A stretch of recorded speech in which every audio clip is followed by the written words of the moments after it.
But if Jessa, maybe perhaps you can address it in the chat. It says, what are your thoughts on borrowing from traditional practices in medicine of groups outside of your own culture? So maybe that's something that can be addressed in the chat. And then just very quickly, if anyone can make themselves available for Alfred, please share an appropriate way of contact in the chat. Okay. Thank you so much. So we're going to go ahead and move on to our next presenter, Martha Escudero. Martha Escudero is a womb-to-tomb doula, lactation educator, homeschooling educator, and maternal mental health advocate. She is a strong believer of housing as a human right and building a world that sustains all life. She has been an activist in food justice and prison abolition work. She lived 2 years among the Mapuche people in a rural community in Wamapu, aka Chile. She currently lives in occupied Gambrelino Tongva land known as El Sereno, California, where she reclaimed a one state-owned home through grassroots organization Reclaiming Our Homes. And today her presentation is titled There's No Going Back to Normal After COVID. So please join me in welcoming Martha Escudero.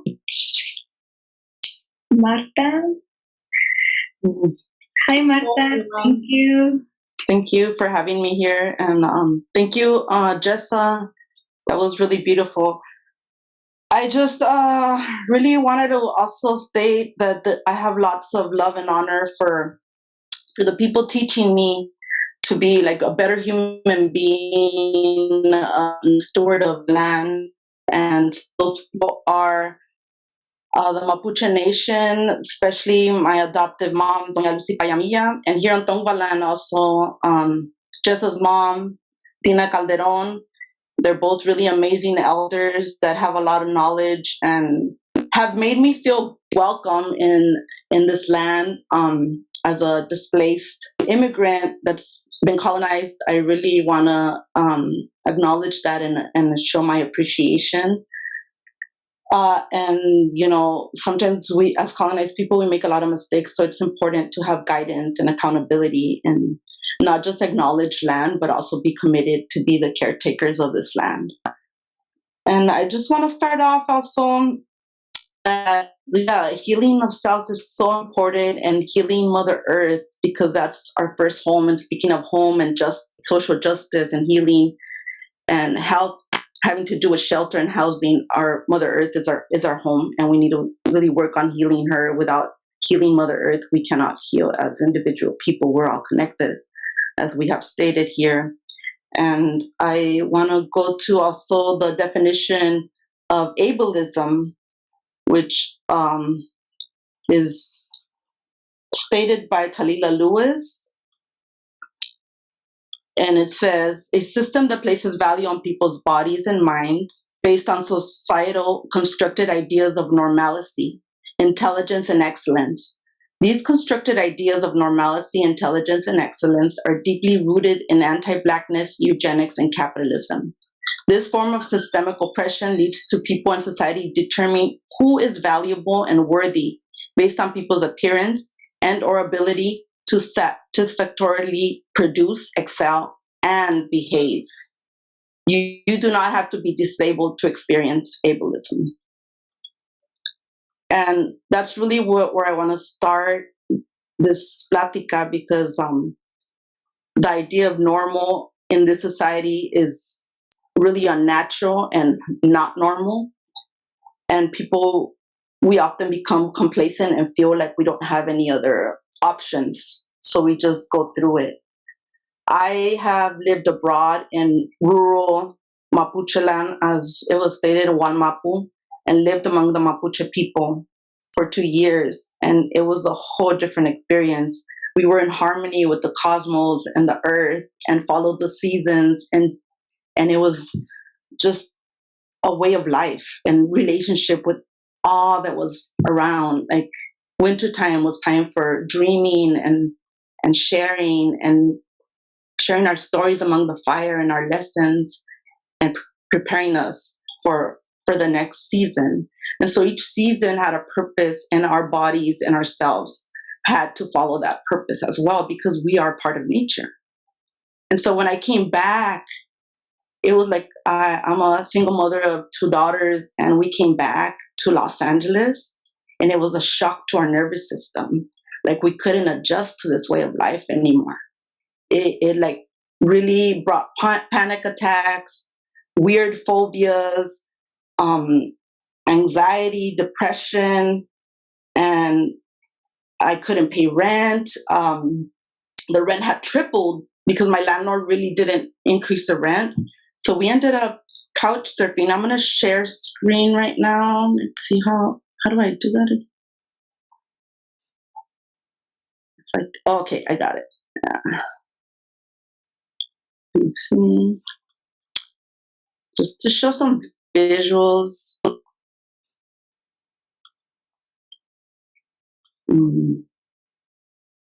So let's see. Are people able to see or no? I don't see it. Did you there's a green like button at the bottom. It says share screen, and then you can select if you want to share your desktop or the Google Chrome. Oh, okay. Do you see that? I think the Google Chrome option was the one that worked. Uh-huh. The Google Chrome, you said? Yeah. Let's try. Is it showing or no? I'll try one more time. Okay. Yeah? Let me see. Are you do you want to pull up your slideshow? Maybe I can do it. Let me see. Okay.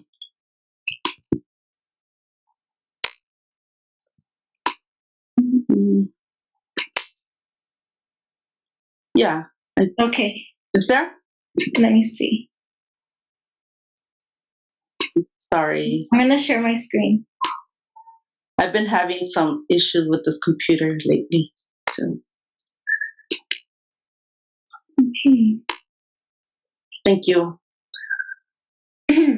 So yeah, I know Angela had touched earlier on reclaiming our homes. So I was couch surfing with my daughters with all these issues going on with us. And we were able to take 13 homes on March 2020, right at the start of the COVID lockdown.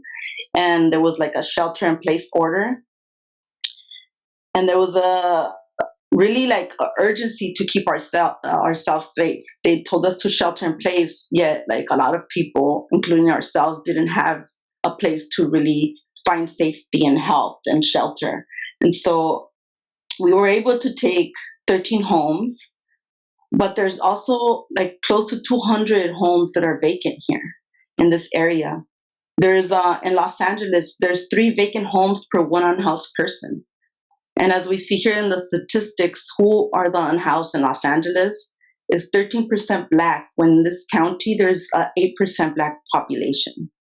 And brown people are up there, 25.8 brown folk. There's a lot of veterans, a lot of women, a lot of elderly that are unhoused, and also a lot of children. There's 51,000 unhoused children, according to the LA School Report. So, and these are only people that are counted in shelters and that are living in tents. A lot of people that are living in cars or couch surfing are not counted. Like, I wouldn't be counted. But the fact is, we have surplus housing and resources that are being hoarded by corporations and politicians. And so this society is rooted in survival of the fittest, and like each man for themselves, as stated earlier, and rooted in also obedience and following orders. And the oppressions and the systemic oppressions of patriarchy, capitalism, and white supremacy, they seep into all institutions. And so the most vulnerable are the ones that suffer the most and are seen also as less worthy and disposable. But we are living beings and we're not disposable. And that's what I really want to reiterate to people. We're not disposable. There's people literally dying on the streets because there's no housing. And these are the most vulnerable people with a lot of health issues as well. They maybe couldn't pay rent because we don't have universal health care. And so they're put on the streets. So we all deserve to have a good life. I feel we all deserve more than bread. We deserve roses and joy and health and beauty, and nobody's just worthy of, not just one person is worthy of this, but everybody is. So historically, even slaves that rebelled against their master were classified as mentally ill because they weren't obedient. So let's like think of the history of all this illness. And so they call us ill when the society itself and the system is ill. And we're punished and criminalized because of this, because we're not adapting well to a system that's really unsustainable. And yeah, if we could go to the next slide, just of what is health. To me, health is meeting our basic needs for all living beings.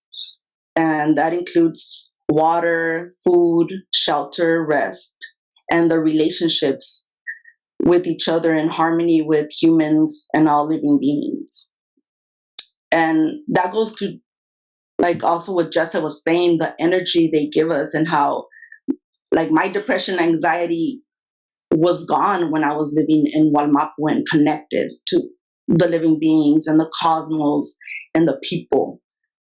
And there was clean water. I have a picture here of my daughters getting water from the creek, and we drank water out of the tap. And there was a place where we could rest. And we could rest there because a family loaned us this shelter, this house. So our responsibility was to take care of it, and we would be able to live there for as long as we needed it. Also, just that, like I said, the earth is our first shelter, and that's why once we keep our home healthy, we will be healthy. So that's something we need to remember, that we are part of nature. We're not apart. And that Mother Earth gives us all that we need. So they have us think that we're poor and that we live in scarcity, but we don't. We have abundance. And here's where I learned this, because there was abundance and we foraged. If you could go to the next slide as well. And we would take care of each other, and we would share our gifts. To the left is the house where we lived in. And then to the right is a house that we also were helping build with a community of muralists, Paula Ticay and Aner, that are street muralists and cultural muralists of Mapuche descent in Walmapu. And they build their house out of recycled material and stuff from Mother Earth as well. So we have abundance and we have enough for everybody, but people are hoarding it. And these are that's why it's so disgusting and frustrating for me that we have so much, but some people are hoarding it and privatizing it and telling us that we don't deserve it. And we do. But it's also our responsibility as human beings to demand this, and not like just adapt to a system that's not sustainable. And our responsibility is really crucial, because other living beings cannot have these choices, and they are forced to adapt or die. And we do have choices. We have choices, and we don't have to adapt to a system that's unsustainable, and we could create something that's more sustainable for everybody. And instead, we're destroying ourselves and other living beings, thinking we don't have a choice. So if there's rules and laws that go against nature, then to me, it is my responsibility to break those rules and laws, because that's not my law. I go by the law of nature, not by a man-made capitalist patriarchal law, white supremacist law as well. And if you could go to the next slide. So more than anything, it's building these relationships with ourselves, with Mother Earth, with everybody. This is a school where my daughters attended. It was in the middle of the forest, also a lot of ranch area. The mural to the left was made by community, led by Annette and Tikai as well. And to the right is a mother sharing her knowledge in making pottery. So everybody in community participated in the teachings. There was also a lot of ceremony in the school, and all our skills were given to family. The teachers were not teachers; they were tios and tias, aunties and uncles. And we were a family where we had circles around the fire for conflict resolution. And my daughters and their friends would forage in the land and bring those fruits.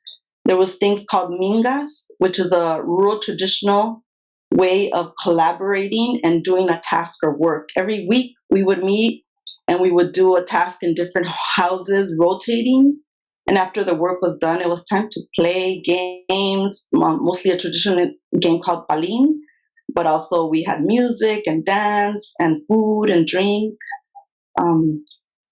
And we also had something called trapquintun, which was how the Mapuche cultural activity where we exchanged goods and knowledge in their traditional home, which is a ruca.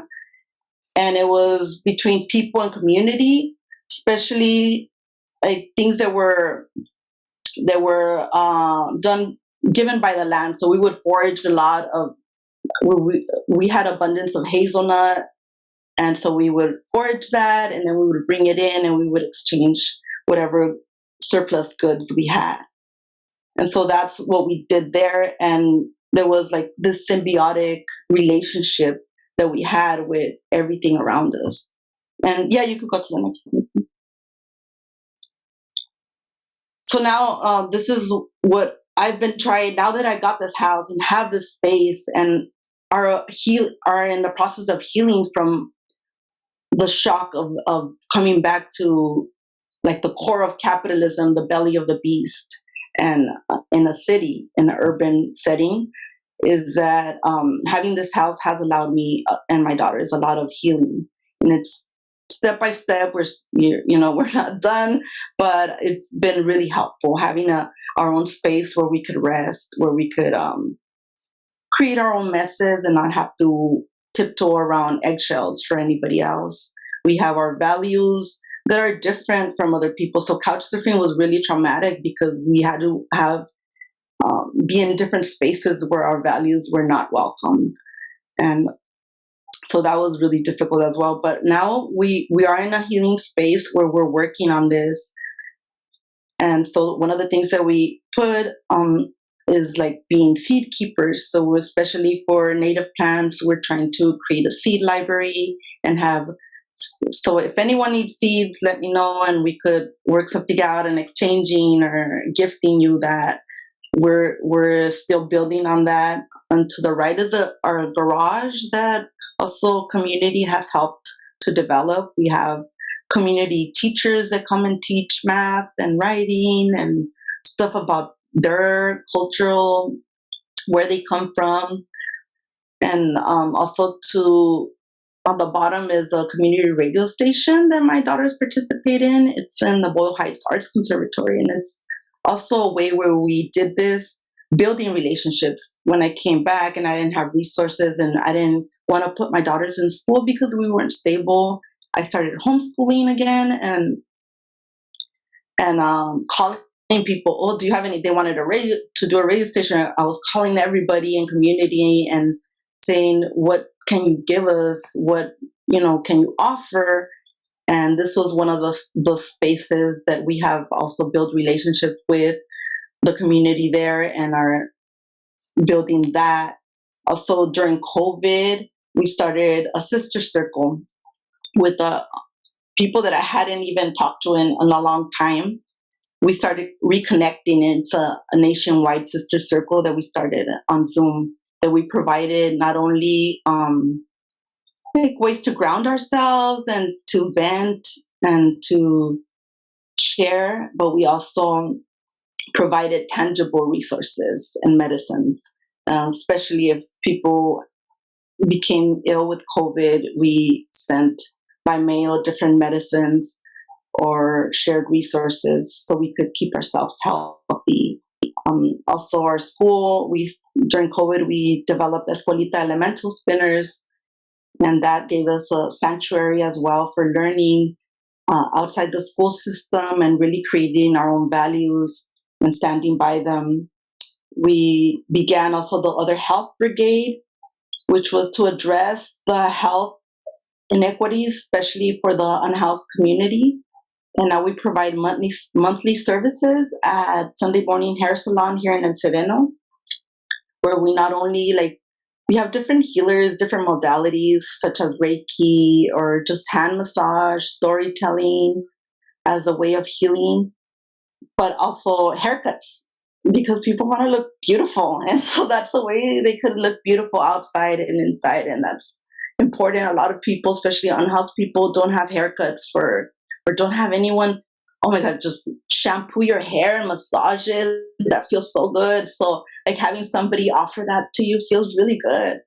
And so developing all this stuff, through relationships, not through just groups or, not just mutual aid groups, but real relationships where we get to know each other without shame or guilt and really get to know each other and figure out who we are. And that way we could really speak to each other in a better way. And also circles around the fire, that's just really simple. Having a fire, even a candle, and just talking things out.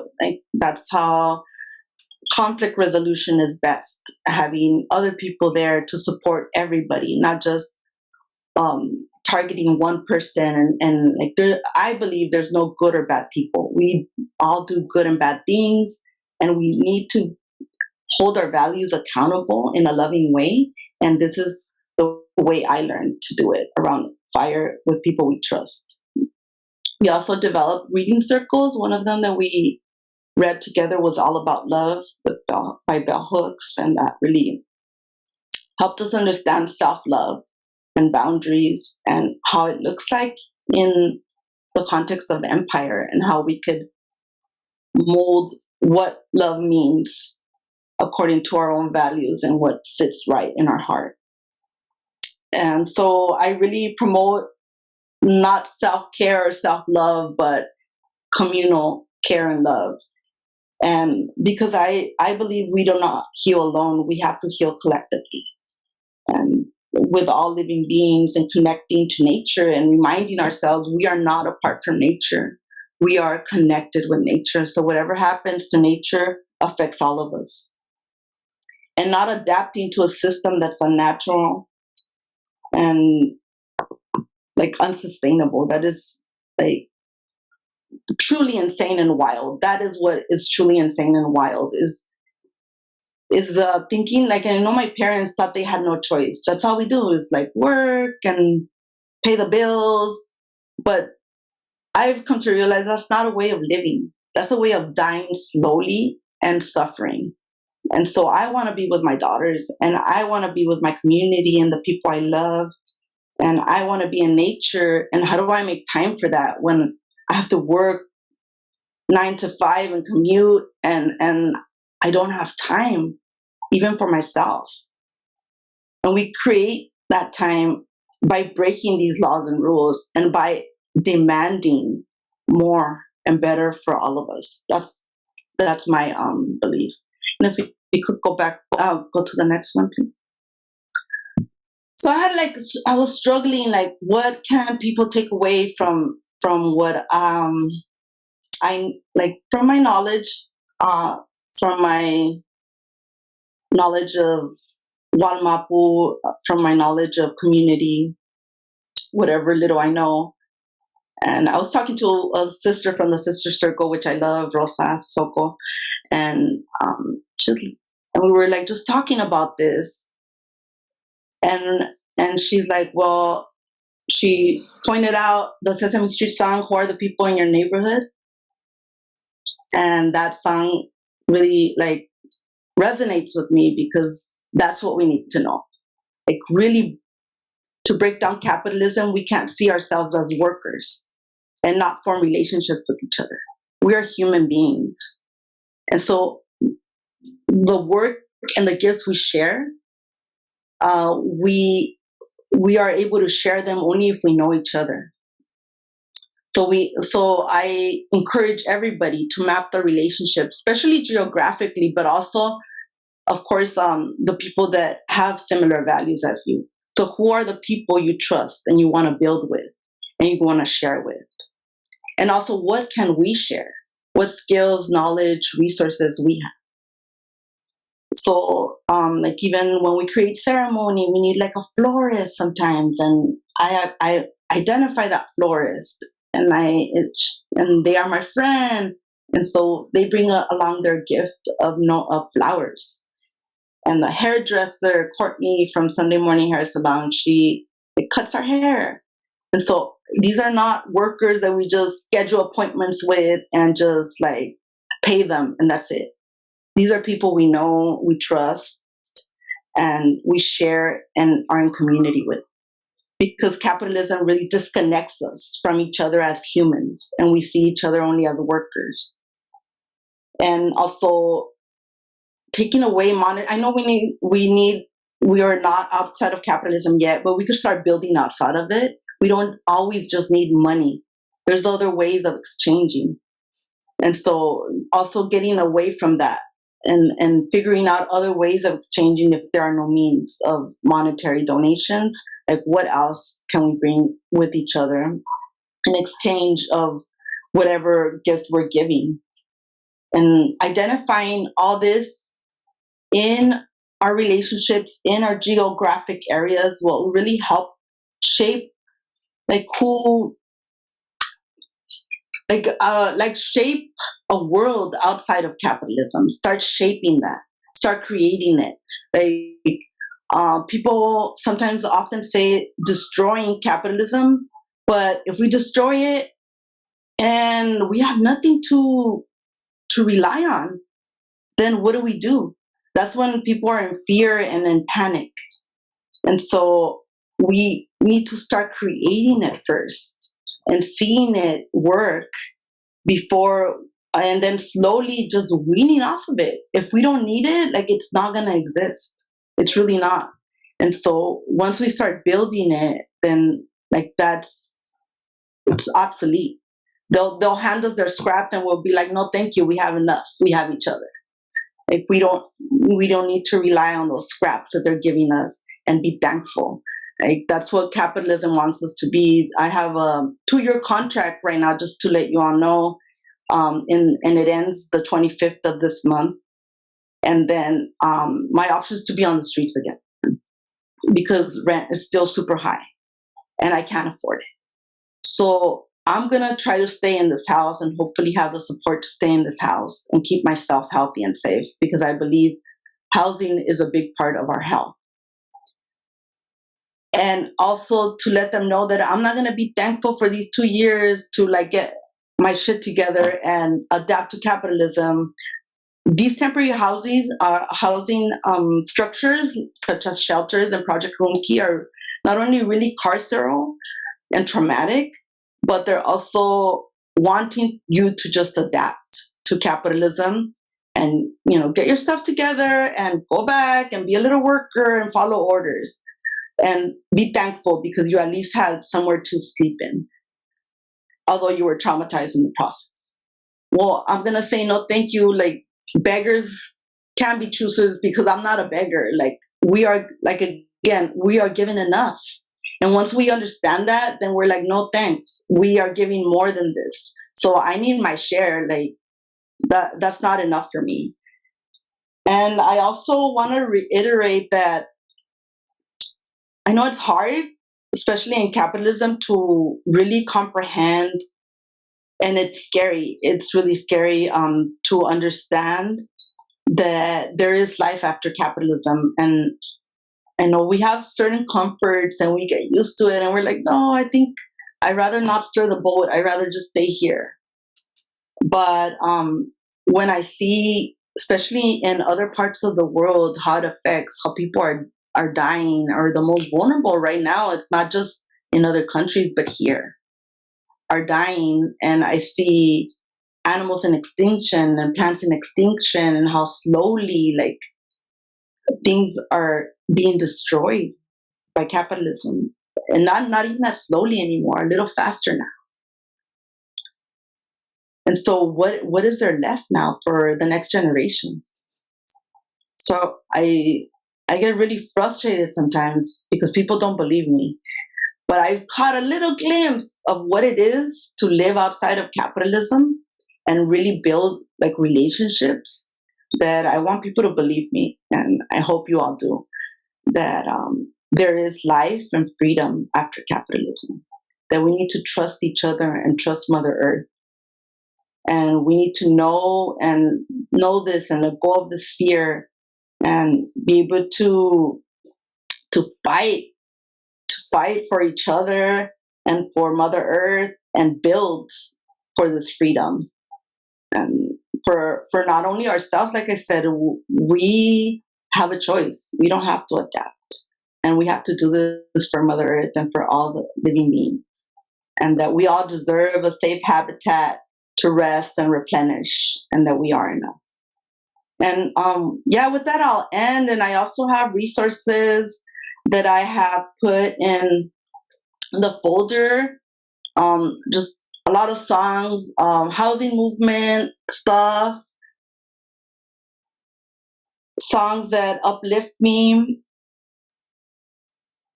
and also films, one on Puerto Rico, another one on Chile, that like really show solidarity. The also Fantastic Fungi, how we, like that movie really inspired me as well, like how fungi, mycelium, like really have that reciprocal symbiotic relationship, and how we and nature help each other grow in that way.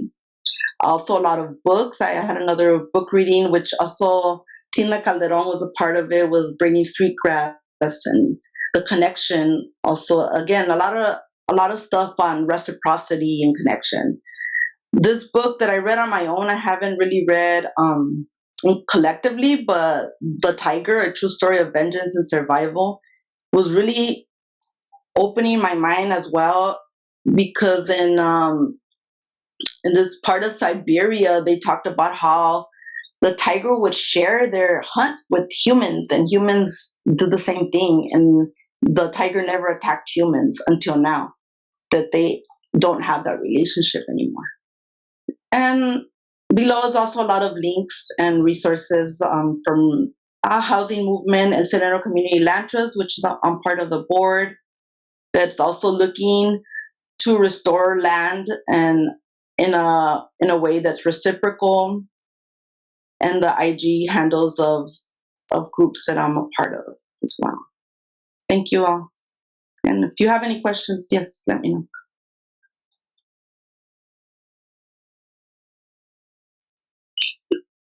Thank you, Martha. That was such a moving, just, speaking from your heart and sharing your story with all of us. Thank you so much. It was so moving. And we have some time, so I kind of want to open it up to anyone who would like to turn their mic on and maybe, ask a question, give some affirmations, any feedback. We have a few minutes for that.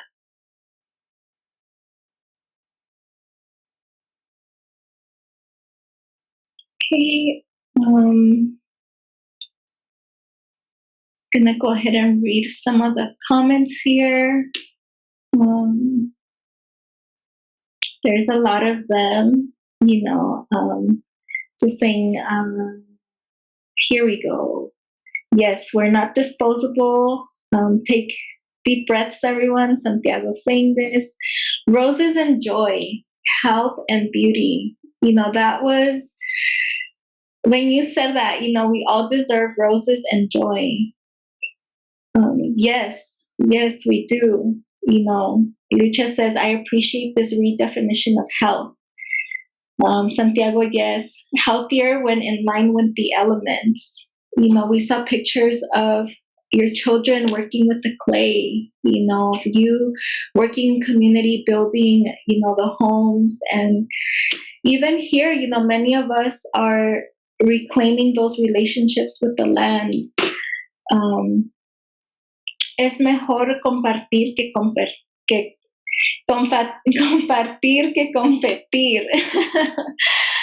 um, and yeah, thank you, Martha. So Susana says, yes, thank you, Martha. We're building a garden space for kids in South Central and definitely need some seeds. So make sure you all connect and get some seeds. Qué lindo todo. You've done well, Martha.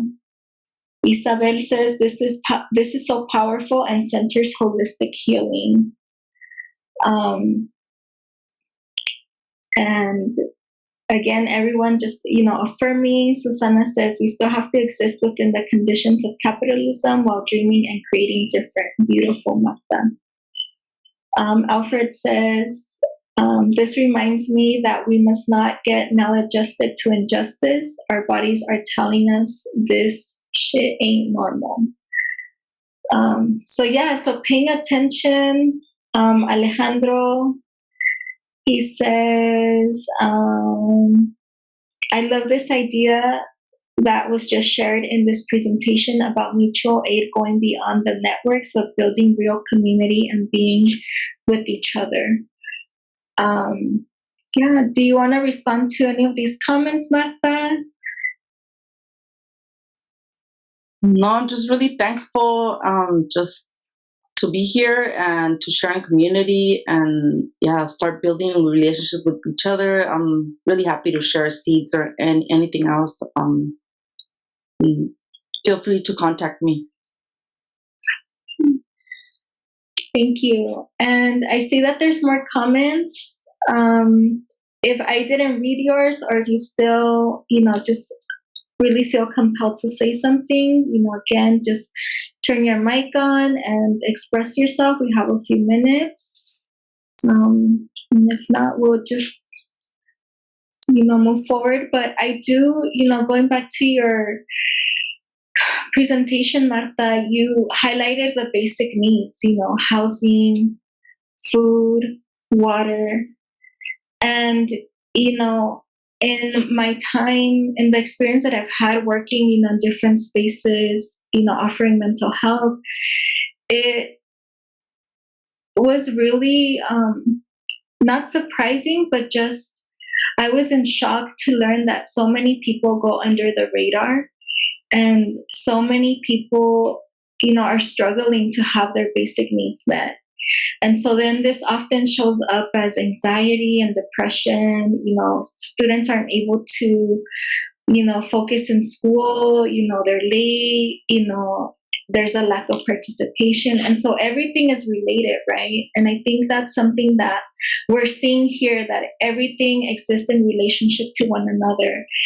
And that, community health goes beyond just, mutual aid, but actually building meaningful relationships with one another and being each other's support system. That's one of the most important things in helping us move forward. Our support system is our resources. Lucha says we can also take a brief break. So I guess we can